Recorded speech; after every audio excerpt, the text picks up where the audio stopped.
طبعا العنوان باين من الفيديو مهم جدا جدا جدا. اهم الابواب في كل ماده اللي تركز عليها، اللي بيجي عليها اكبر اسئله في الامتحان، ايه المواضع اللي بيضرب فيها، يعني محتاج واحد يكون مركز قوي. من الاخر كده دي الزتونه بتاع امتحان اخر السنه في كل المواد ان شاء الله. وطبعا ليه الامتحان يبقى فيه كلام مختلف، ولكن دلوقتي انا عايزك تعرف انت هتركز على ايه في المراجعه علشان تذاكر كويس، تحل عليه كويس ان شاء الله باذن الله تقفله اخر السنه. قل يا أيها الذين هادوا إن زعمتم أنكم أولياء لله من دون الناس فتمنوا الموت إن كنتم صادقين ولا يتمنونه أبدا بما قدمت أيديهم والله عليم بالظالمين. السلام عليكم، عاملين ايه؟ عاملين ايه يا احبابي؟ يا رب تكونوا بخير ان شاء الله باذن الله. زي ما اتكلمنا في بدايه الفيديو، الموضوع مهم جدا، وهو فكره ايه هي اهم الابواب اللي اركز عليها واهم الحاجات اللي اركز عليها واحل عليها كويس في المراجعه في كل ماده، علشان ان شاء الله باذن الله اضمن درجات اخر السنه. فالفيديو مهم جدا، اسمع الفيديو الاخر. لو انت معكش وقت اضرب الفيديو في 1.5 علشان تسمعه كامل. لكن يا ريت قبل ما نبدا بقى لايك جميل وسبسكرايب، عشان في ناس بتتفرج على الفيديو ما تحطش لايك، فعادي يعني. المهم ان انتوا تستفادوا، ولكن برضه تحط لايك، تمام؟ لايك جميل، سبسكرايب، ويا لو تعرف زميل ليك هيستفيد بالمعلومه ابعت له الفيديو. يا ريت ما تنساش اخواتنا من الدعاء ان ربنا يثبتهم وينصرهم. يلا بينا. الفيزياء، اعمل ايه في الفيزياء؟ او ايه المواد او ايه الحاجات اللي نركز عليها في الفيزياء؟ الفيزياء رقم واحد فصل الحس، اكبر فصل عليه درجات. الفصل اللي لو حد يجيب سؤال صعب بيجيبه في الحس، كل حاجه تيجي على دماغك بتيجي من الحس، تمام؟ الحس. الفصل الثاني، الفصل الرابع، لو ظبطت دول انت ضمنت الفيزياء على ضمانتي بعد توفيق ربنا. لو ظبطت فصل الحس، الفصل الثاني، الفصل الرابع بالترتيب كده، انت ظبطت الفيزياء، قفلتها رسميا. الحديثه اي عيل صغير هيقفلها، اسمع مني، اي عيل صغير هيقفلها. الفصل الاول بتاع المقاومات اللي عامل لك مشاكل ده، اي عيل في ثالثه ابتدائي هيقفلها. انا طبعا مش ما اقصدش بالمعنى اللفظي، ولكن اقصد واحد لسه بيذاكر فيزياء. فما تقلقش، انت بس تركز على الحس والفصل الثاني والفصل الرابع، لان هم دول القوام الاساسي بتاع الامتحان في اخر السنه. العربي، اركز على ايه في العربي؟ اولا لو مش عارف ازاي تذاكر العربي، انا منزل لها فيديو هتشوفه على القناه ازاي تذاكر الماده وتلمها كويس جدا. ولكن هنا انا حابب اقول لك ايه اللي بيجي في امتحان اخر السنه في ماده العربي. العربي تركز على الابواب اللي كل الناس بتعديها وبتكروتها. بمعنى النحو مثلا، يعني البلاغه والادب بيجوا كويسين، والنصوص وكل حاجه ان شاء الله هتيجي كويسه، ولكن انا بكلمك في المعضله الاساسيه عند الناس وهي النحو. تلاقي واحد مثلا يقول لك ايه، يا عم احفظ انواع الخبر، المبتدا، انواع الجمل، مش عارف ايه الكلام اللي هو ايه، يعني مثلا وحده المبتدا والخبر، يركز لك في الحاجات الاساسيه والحشو الكتير ده، وده ما بيجيش في الامتحان. انت الامتحان هتلاقي فيه همزه الهمزات هتلاقي عليها اسئله، اسلوب الاختصاص هتلاقي عليه اسئله، انواع اللامات عليه اسئله، انواع الواوات عليه اسئله، حاجات زي كده اللي هي الحاجات اللي كل الناس بتكروتها، فاهمني؟ الحاجات اللي الناس بتستقللها، هو ده اللي بيجي في امتحان اخر السنه. اسلوب الاختصاص والتعجب بيجيب التركات بتاعتهم، المبتدا والخبر بيجيب التركات بتاعتهم. هو مش عايز منك دش وحشو والكلام ماليش لازمه. الفاعل والمفعول هو ده اللي هيجي، لان الناس اصلا بتكروت الحاجات دي، فهو بيجي اخر السنه يقول لك يلا شوف مين اللي مركز ويروح تكفيهم الاسئله، تمام؟ يبقى ده اللي بيجي في النحو.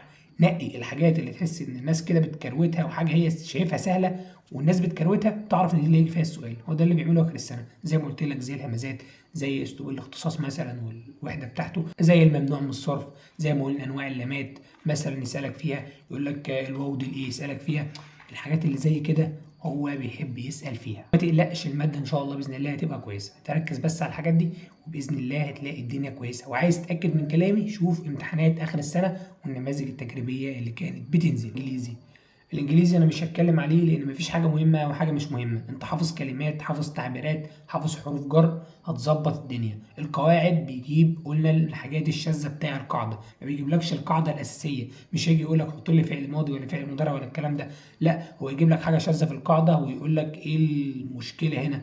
يعني مثلا اكيد انت خدت اسماء الوصل زي ويتش مثلا، وين، ذات. يجي يقول لك امتى مثلا نبدا الجمله باي ان جي، امتى نبدا الجمله بالفعل في التصريف الثالث، وهكذا. فهو بيسالك في التريكات بتاع القواعد، وزي ما قلنا حروف جر، تعبيرات، انت كده مظبط الدنيا.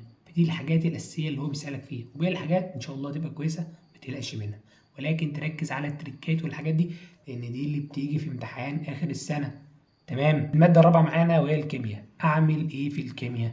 الكيمياء يا معلم احنا متفقين ومفيش حد يقدر يختلف على كده ان العضويه عليها 30 درجه، يبقى انت لازم ما ينفعش تدخل الامتحان الا وانت مظبط العضويه. ولكن هل ده مقلق؟ لا طبعا مش مقلق جدا، ده العضويه تافهه، العضويه بتيجي في الامتحان تافهه، مفيش حد اجمع ان العضويه بتيجي صعبه في الامتحان ابدا. حتى في سنتنا اولى يعني اول دفعات التابلت، تمام، انا من اول دفعات التابلت ده سنه 2021 لما دخلت انا غلطت بباب الحديد زي ما قلت في الفيديو بتاع الكيمياء والعضويه قفلتها، فالعضويه سهله جدا، العضويه ان شاء الله بتيجي سهله جدا، ولكن دي عليها 30 درجه فلازم تركز فيها كويس جدا. دي نقطه. النقطه الثانيه الفصل الثالث في الكيمياء برضو مهم جدا جدا، اللي هو الباب بتاع درجات الحراره والتفاعلات العكسيه والكلام ده، ده مهم جدا لان هو عليه اكبر عدد من الاسئله بعد العضويه وعليه اكبر كم من الدرجات بعد العضويه، فلو انت ركزت عليهم والمسائل بتاع الباب الثاني انت كده قفلت الكيمياء. تمام. طبعا كل الكلام ده مش ضمانات مني، ولكن ده بعد توفيق ربنا، دي تنقلات كده من الامتحانات وبعد تجربتي، فانا بجيب لكم الزتونه بتاع الموضوع. الماده الخامسه معانا وهي الاحياء. نركز على ايه في الاحياء؟ الناس كلها شايله الدي ان ايه فوق راسها وعماله تعيط وتبكي وهنضيع ومش عارف ايه والكلام ده، بالرغم ان مش هو ده اللي عليه اكبر قدر من الدرجات، هو بيضربك في التكاثر في المناعه حاجات زي كده، هو اللي عايز طالب مظبط دول. تمام. انما الدي ان ايه اسئلته ممكن تبقى معقده لبعض الناس، ولكن هو عليه درجات قليله، فانا ليه مثلا اهمل باب زي التكاثر ما احلش عليه كويس، ما اتمكنش منه كويس، ما اضمنوش كويس، واقعد اركز بقى في الدي ان ايه والدعامه والكلام اللي هو عليه درجات قليله. انا مش بقول لك كنسلهم، ولكن يبقى فيه اهتمامات اقل، اظبط فصل التكاثر كويس، اظبط المناعه كويس، اظبط الهرمونات والدعامه كويس، هيفضل ولو الدين يعني فيه مشكله، بالرغم ان انت لو ذاكرته كويس ما هتلاقيش فيه اي مشكله خالص، عايز واحد فاهم ويربط الدنيا ببعضيها، انت كده ظبطت الدنيا فيه. فانت لو خلصت دول وسبت ده الاخر، لو لا قدر الله يعني اخطات يبقى خطا بسيط، ان ما اروحش مثلا اهمل التكاثر واركز على الدي ان ايه وفي الاخر الاقي التكاثر عليه 15 درجه مثلا تطلع شايلهم من الامتحان، يبقى انت كده عملت ايه؟ ده بالترتيب التكاثر وبعد كده المناعه وبعد كده فصل الهرمونات والدعامه، وخلي الدي ان ايه في الاخر هو عليه درجات كويسه، ولكن انا دلوقتي بحطه من حيث مثلا الاهتمام بتاعي. الدي ان ايه يبقى كويس ان شاء الله، ما تقلقوش منه، الامتحان هيبقى كويس. ولو ما تعرفش ازاي تذاكر الماده انا برضو عامل فيديو لكل المواد دي هتلاقيها موجوده على القناه ان شاء الله. نيجي برضو للجيولوجيا. عندك علوم البيئه بتتضمن ما فيهاش اي كلام، علوم البيئه دي محتاجه واحد مركز هيضمنها، بس ركز حل عليها كويس هتضمنها، عليها حوالي 15 ل 20 درجه، فانت هتقدر ان انت تضمنهم وتظبط الدنيا فيهم. نيجي بعد كده للباب الثالث وده الباب المهم جدا في الجيولوجيا، لازم تركز عليه لان هو اللي عليه اكبر كم من الدرجات. ما تسيبش الباب الثالث، ما تركزش عليه في الاسئله، ما تذاكروش كويس وتحل عليه وتروح تركز لي في السلم الجيولوجي وتقعد تحفظ فيه وتبصمج فيه، وفي الاخر هو مش عايز منك كده في الامتحان اصلا.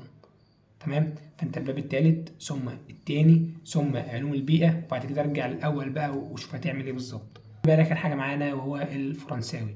الفرنساوي سهل جدا تقفله، مفيش اي حاجه بيركز عليها وحاجات لا، هو بيجيب الشواذ بتاع القواعد، يقول لك مثلا امتى احط اي ان قبل الكلمه، دي لو لا مش عارف ايه دو، الكلام ده اللي هو ايه بتاع الحاجات السهله دي. تمام. مش محتاج اي صعوبه منك، انت لو حليت عليها كويس ركزت فيها درجاتها مضمونه. فالماده الثانيه سواء كانت مثلا فرنساوي او الماني هي درجاتها مضمونه، محتاج منك تركز في القواعد، تبقى حافظ كلمات كويس، هتقفل الماده ان شاء الله بعون الله. فده كده في السريع كان اهم الابواب، ولو وصلت لحد هنا حابب اقول لك ان انت تتوكل على الله حق توكله، وان شاء الله باذن الله هتقفل كل المواد، بس انت تجتهد وتعمل اللي عليك، وسيبك من اي حد يحبطك، اي حد يقول لك مش هتقدر انت مش عارف ايه والكلام اللي بيتقال ده، سيبك منه. انت اهم حاجه سمعت نصيحه امشي عليها طبقها كويس، ان شاء الله باذن الله توصل للي انت عايزه. وانا اسف يعني لو صوتي مش واضح في الفيديو، ده بسبب ان انا عندي دور برد يعني فظيع بصراحه، فاتمنى دعواكم بالشفاء ودعوه لاخواتنا ان ربنا يثبتهم، وما تنساش اللايك الجميل والسبسكرايب وتبعت الفيديو لزميلك، ونلتقي باذن الله في نصايح جديده.